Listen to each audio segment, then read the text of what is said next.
Le libertarianisme est une philosophie politique qui défend avant tout la liberté individuelle et l'idée de gouvernement limité.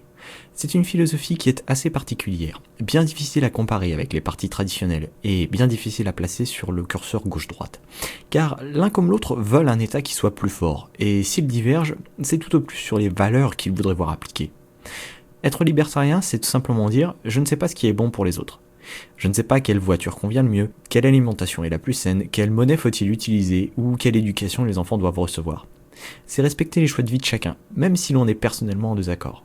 C'est aussi pour reconnaître l'État pour ce qu'il est, une mafia légale qui n'œuvre pas pour l'intérêt du public, mais pour des groupes d'intérêts particuliers au détriment des autres. Non pas par manque de démocratie, mais parce que, au contraire, la concentration des groupes d'intérêts est une conséquence inévitable de la démocratie. La solution ? Laissez faire.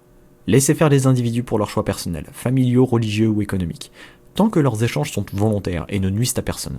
Être libertarien, c'est vouloir une société plus pacifique, où les questions de religion, d'éducation ou de santé ne sont pas des enjeux de guerre politique, mais des questions résolues de façon volontaire.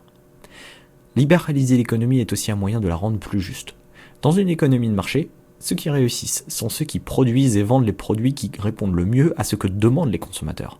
Mais dans une économie fortement réglementée comme la nôtre, ceux qui réussissent sont les mieux connectés, qui arrivent à avoir pour eux la régulation accommodante, les subventions et autres crédits d'impôt. Les grands patrons l'ont très bien compris, et sont les premiers à demander moins de concurrence et plus de protectionnisme. Est-ce que cela signifie laisser les moins fortunés livrer à eux-mêmes ? Non, car aider les moins fortunés n'a rien à voir avec imposer des licences ou des monopoles. La majorité des libertariens pensent qu'il doit y avoir des aides, mais c'est encore une fois totalement différent des questions de régulation économique.